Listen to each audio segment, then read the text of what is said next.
Not everyone who sits beside you walks with your soul. Some only walk with your light. Zen proverb.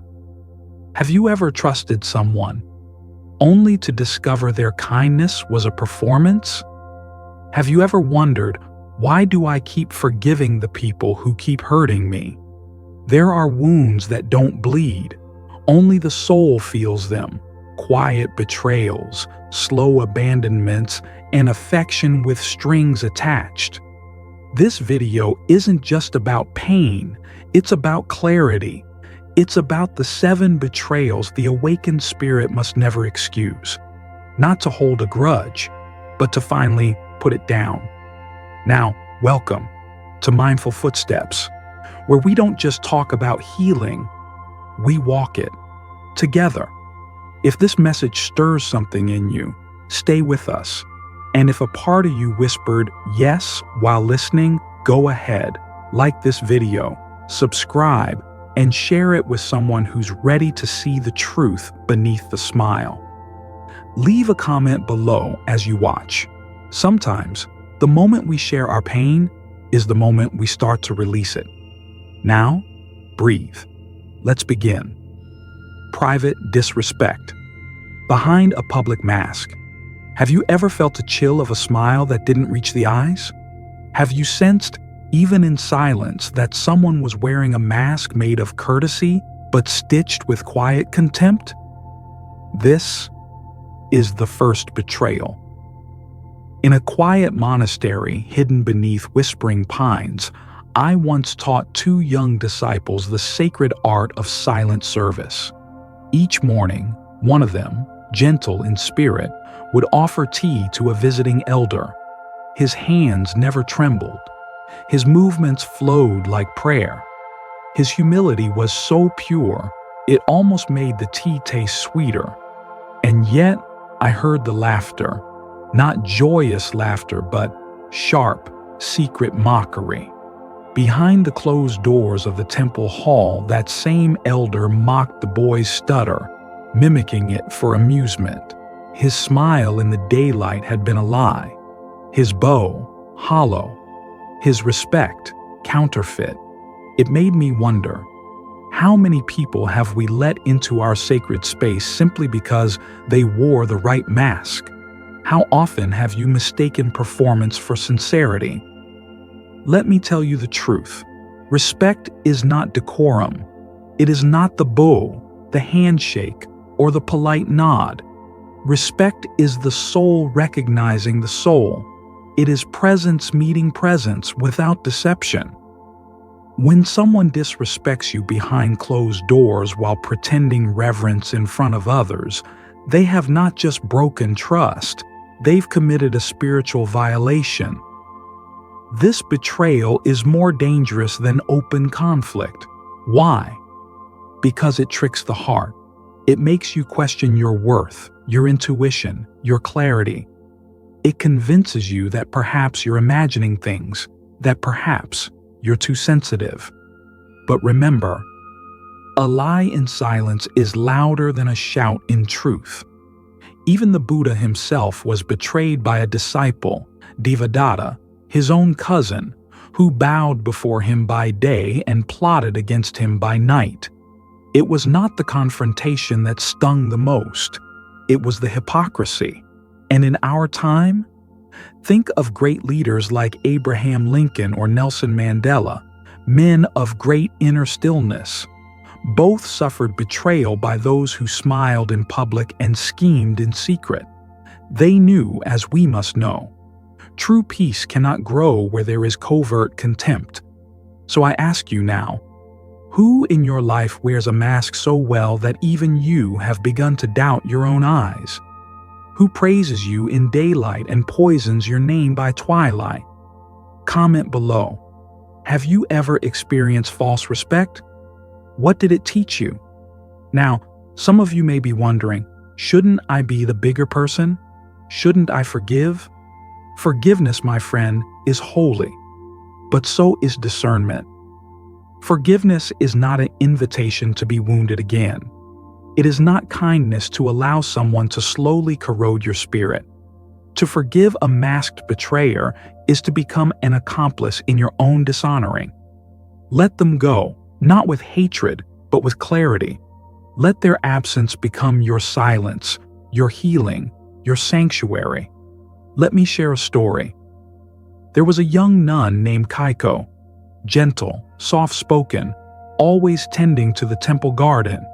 Each morning, an elder monk would praise her in front of the assembly, but by night, he would mock her simplicity, call her too soft for the world.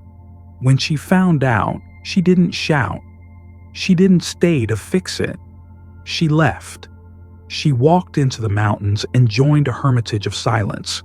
Years later, her scrolls, written in solitude, touched the hearts of seekers across the land. Her words became lanterns, her truth unshaken. Betrayal through sharing. Sacred secrets. Have you ever trusted someone with a piece of your soul, only to later hear your truth echoed in a room you never entered? She didn't choose anger. She chose freedom. And you? Will you wait for another wound before you walk away from the masked? Or will you protect your peace like Kaiko, quietly but forever?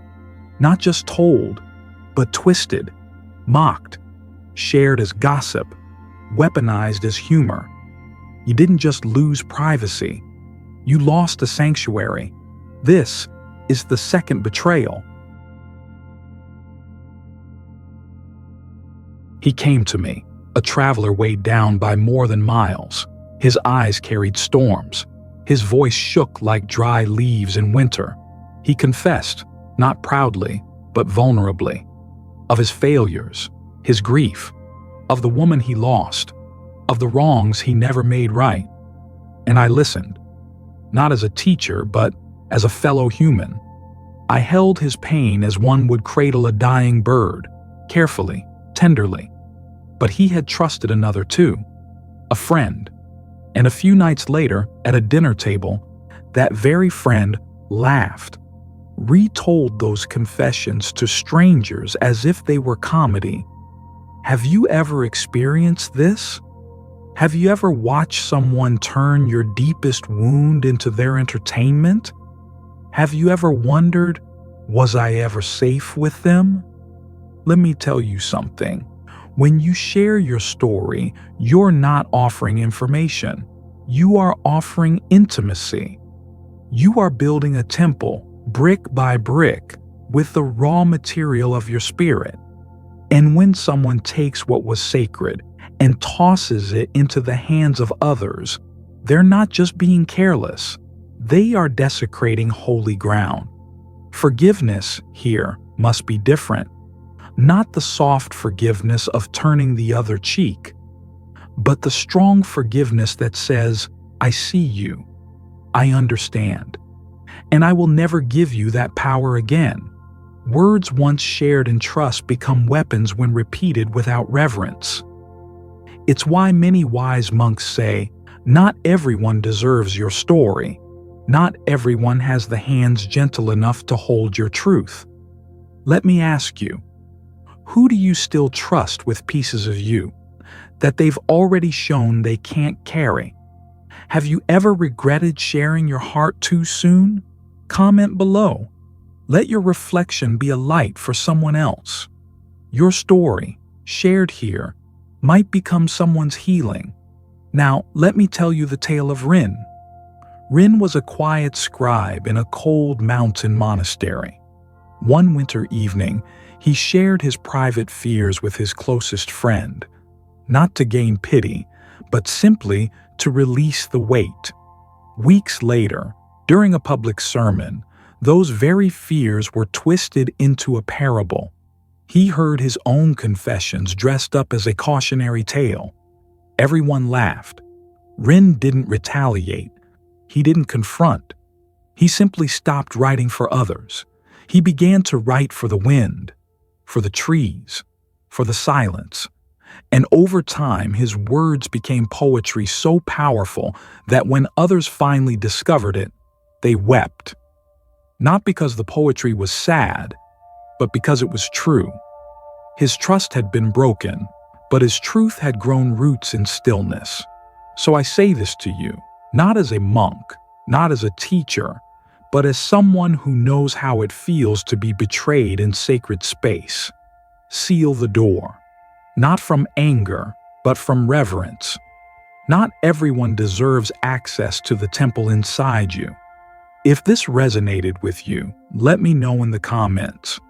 What's one lesson you learned after someone broke your trust? And if you want to go deeper, subscribe to this channel. Each story is a lantern. Let's walk this path together. Silent competition in the guise of friendship. Have you ever stood beside someone who smiled with you, but secretly measured your every step? Have you ever felt a friend's applause that came not from admiration, but quiet calculation? This is the third betrayal. In the early days of my monastic path, I guided two young monks. They meditated together in stillness. They bowed together, swept the same stones, chanted the same sutras. To any outsider, they were brothers in spirit. But under the still surface, one harbored a storm. While he bowed, he watched. While he smiled, he calculated. He wasn't learning with his companion. He was competing with him. And when the time came for a sacred test, a test not of intellect, but of clarity, he gave his brother misleading guidance. Not enough to wound, just enough to weaken. A betrayal disguised as assistance. Have you seen this before? Have you ever shared your journey with someone who claimed to walk beside you, but whose eyes never left your pace? This is the kind of betrayal that many never see. It doesn't arrive loudly. It drips slowly, like poison in a cup of tea. True friendship, real companionship, does not envy. It celebrates your rise. It does not see your success as a threat, but as a shared sunrise. Because the soul that competes in secret is not a soul walking with you. It is a shadow waiting for your misstep. And so I tell you, do not forgive silent rivalry, not because you wish them harm, but because you wish yourself peace.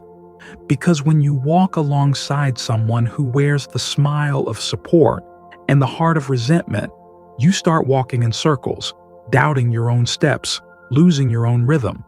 True friendship uplifts. It doesn't outpace. Zen teaches us this. The smile of a rival feels no warmth.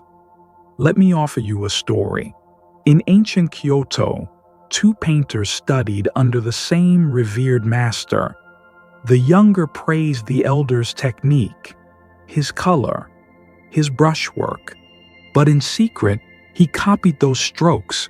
He changed them slightly, just enough to call them his own. One day, an altered version of the elder's masterpiece was mistaken for the original, and so the elder left. He did not argue. He did not expose. He walked away. He left the guild and took his silence to the riverbanks. There, he painted on silk scrolls. Not for money, not for approval, for the wind, for the stillness, for truth. And in time, his scrolls birthed a new style. A style so honest, so free, it redefined an era. He had lost the title, but gained timelessness. So I ask you now, sincerely, who walks beside you but does not wish you well? Who says, "I'm proud of you," but hopes in silence that you'll stumble? This is not a judgment. This is an awakening. Let them go. Not with anger, but with grace. Not in bitterness, but in devotion to your own sacred pace. And if you've ever felt the sting of hidden competition, let me know in the comments. Not for blame, but for healing. Your honesty may give someone else the courage to see clearly. Disappearance.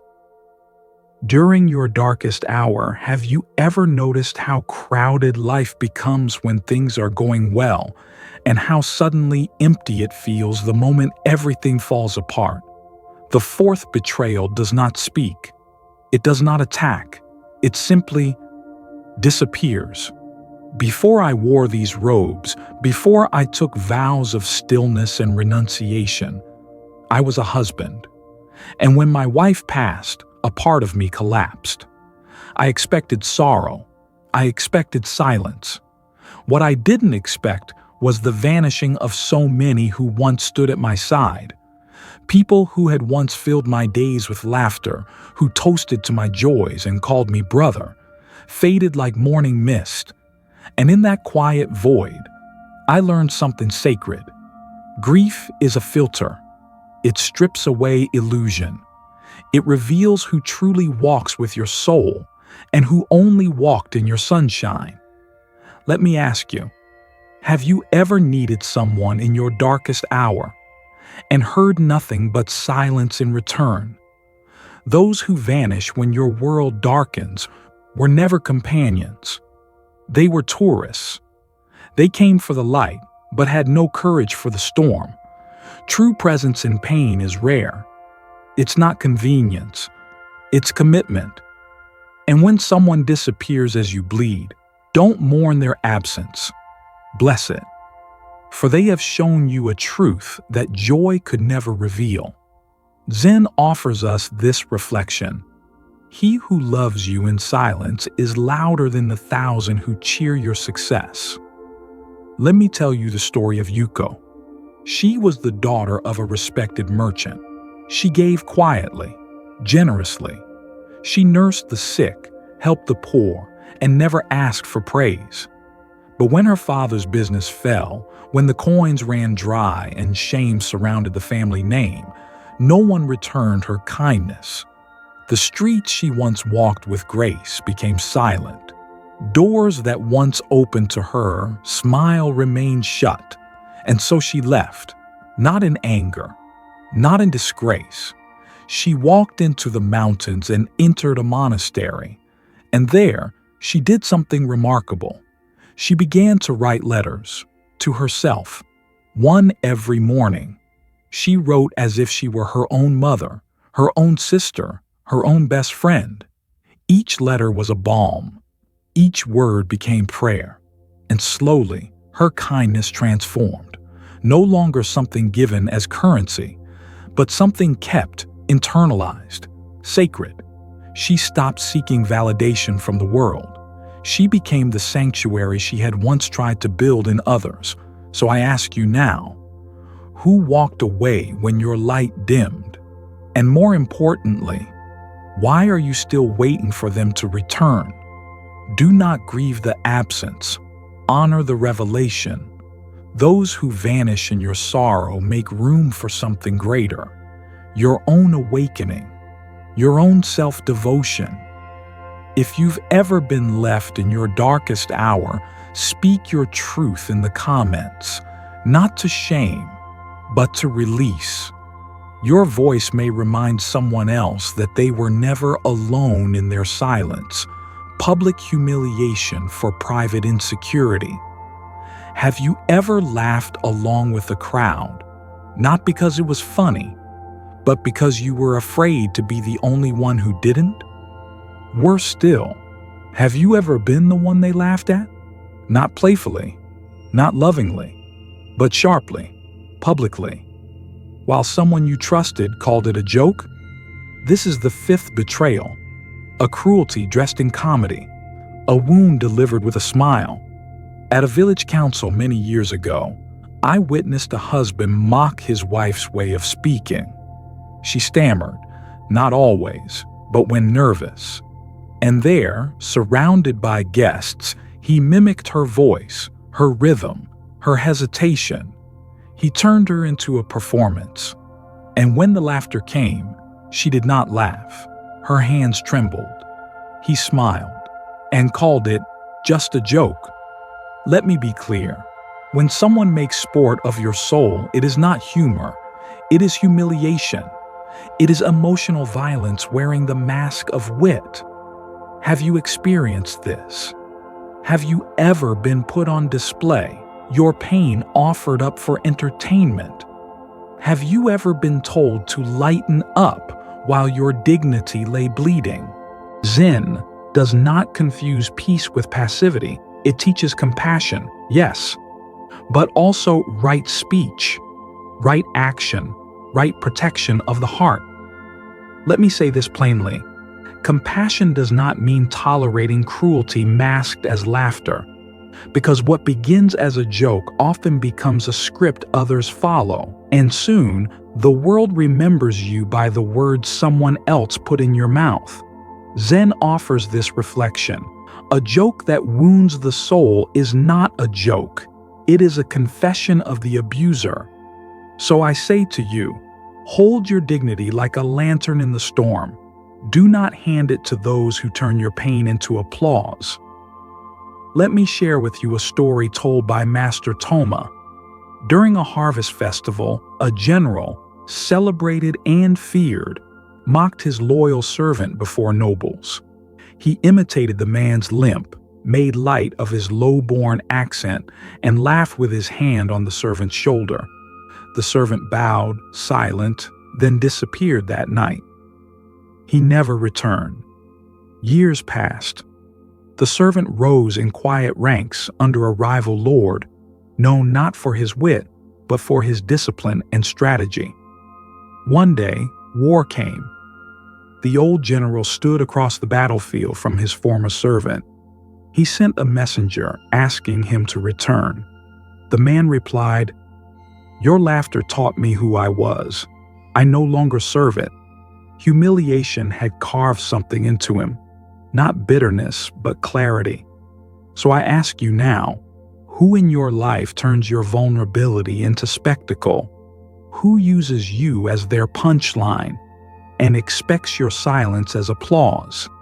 If you've ever experienced public shaming disguised as affection, you are not alone, and you do not have to carry that pain in silence. Speak your truth below, not for revenge, but for release, not for drama, but for dignity. You do not owe your presence to those who weaponize your presence. Emotional manipulation, hidden as love. Have you ever been told, if you really loved me, you would? As if love were something you had to constantly prove. Have you ever felt like you were on trial in your own relationship? This is the sixth betrayal. The kind that doesn't come with shouting. It comes with silence, with withdrawal, with just enough affection to make you stay, and just enough blame to make you believe it's your fault. A student once came to me, eyes hollow from trying to please someone she loved. She described the cycle: warmth, then distance, a touch of love, then a twist of guilt. He never raised his voice.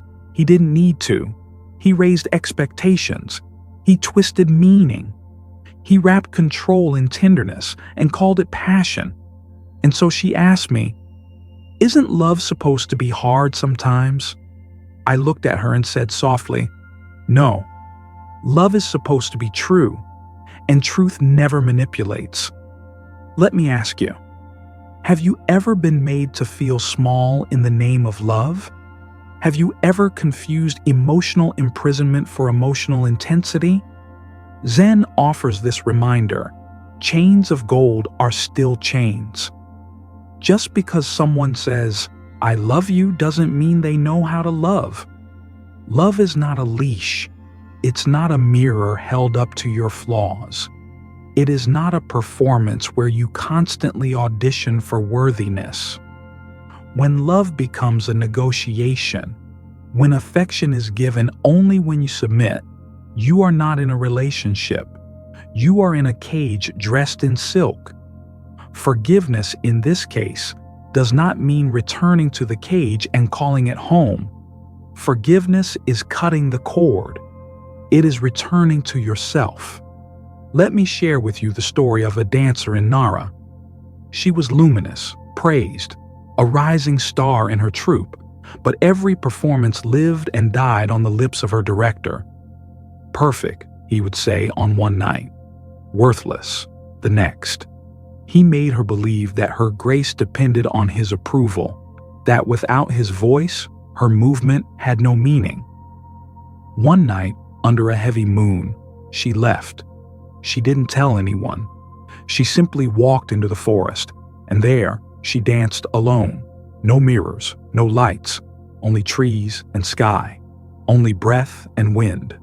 At first, there was silence. Then the birds came. Then the villagers. They stood in stillness and watched. Not a dancer performing, but a woman becoming. Each step was a prayer. Each movement was truth, pretending to love, while longing for another of all the betrayals. This one may be the most haunting, because it does not come with knives. It comes with soft words, with tea shared in the morning, with gentle smiles, and eyes that look just past you. It is the betrayal of presence without soul, of affection without truth. She had left behind the stage, and in doing so, found her soul. So I ask you, are you dancing for someone who decides your worth? Are you bending so far to please someone that you've forgotten how to stand upright? That is not love. That is control. And it is time to come home to yourself. If you've ever felt imprisoned by someone's expectations, if you've confused guilt for devotion, share your story below. You are not weak for walking away from a manipulator. You are wise. You are awakening, pretending to love, while longing for another of all the betrayals. This one may be the most haunting, because it does not come with knives. It comes with soft words, with tea shared in the morning, with gentle smiles, and eyes that look just past you. It is the betrayal of presence without soul, of affection without truth. To lay beside someone, to laugh with them, raise children with them, break bread with them, and all the while long for someone else. This is not just deception. It is the slow erosion of intimacy. I once counseled a woman who had lived 10 years in that shadow, 10 years of pretending, 10 years of dressing loyalty in routine while her heart whispered another name. She said she stayed for the children. She said she stayed because he was kind. But the truth is, she stayed because she was afraid. Afraid of breaking something. Afraid of being seen. And so, her days were painted with politeness, but her nights were colored by absence. Let me ask you, have you ever felt someone with you, but not with you? Have you ever sensed that their body stayed, while their soul had long since wandered? Zen teaches us, when the soul is absent, presence becomes a lie. Loyalty of the body means nothing when the heart has already left. Half-love does not nourish. It poisons slowly. It teaches the one beside you to accept crumbs, to smile at silence, to build hope on sand. This betrayal is not loud. It is not violent. It is worse. It is subtle. It convinces two people to live as ghosts, sharing space, but not spirit. And so I say this clearly. Do not forgive this betrayal. Release it. Let the illusion fall. Because pretending in love is worse than ending it. It traps two souls in a performance neither one believes in. Let me tell you the story of Sayo. She lived in a snowy town. A calligrapher, quiet and well-loved. Each day she prepared tea for her husband. She folded his clothes, spoke to him gently. And each night she wrote a letter to another man. A childhood love she had never let go. The letters were never sent. They lived in a wooden box by the window. One morning, her husband found one. He read it. He didn't scream. He didn't argue. He simply left. He opened a tea house beside a frozen lake. He poured every cup with honesty. He greeted every guest with silence that spoke volumes. His grief became sanctuary. His dignity became ritual. He never returned to her, not because he hated her, but because he loved himself too much to live inside a lie. So I ask you now, are you holding someone's hand while secretly reaching for another in your mind? Or worse, are you the one being held by someone whose eyes no longer see you? That is not love. It is emotional exile. Let it end. Not in rage, but in reverence, so that both souls may begin again, truthfully, completely, freely. And if you've lived this story, on either side of it, speak your truth below. There is no shame in admitting that the soul outgrew the script, but there is great danger in pretending to still play the role. Letting go is also love. You've walked with me through silence, through shadow, through the 7 betrayals that leave no bruises on the skin, but scars across the soul. Not all betrayals scream, some whisper, some smile, some pray beside you with folded hands while holding daggers behind their backs. But now, you see them, clear as water. You have seen the ones who bowed in public but mocked you in private. You have seen the ones who took your trust and scattered it like ash. You have seen the ones who smiled as friends while sharpening quiet envy. You have seen the ones who vanished when the night grew cold. The ones who made you the punchline in a room full of laughter. The ones who dressed control in affection and called it love, and the ones who laid beside you while dreaming of someone else. These are not just stories, they are awakenings. Let me ask you now, quietly but clearly, which of these betrayals have you survived? Which of them are you still carrying, long after the moment has passed? And perhaps the hardest question, which of them are you still forgiving, not because they've changed, but because you're afraid to let go? Zen does not ask us to hate. It does not even ask us to fight. It asks us to see clearly, without illusion, to bow to truth, even when it hurts, to choose peace, even when it means walking away forever. Forgive, but never forget the lesson. Release, but never return to the same wound. Love, but never at the cost of your clarity. You are not broken because you were betrayed. You are not weak because you walked away. You are not bitter because you finally said, enough. You are awakening because there is a kind of forgiveness that looks like silence. There is a kind of closure that comes not from apologies, but from the moment you stop explaining yourself to people who never listened. Letting go is not bitterness. Letting go is reverence. Reverence for your own soul. And so I leave you with this: forgive, but never forget the lesson.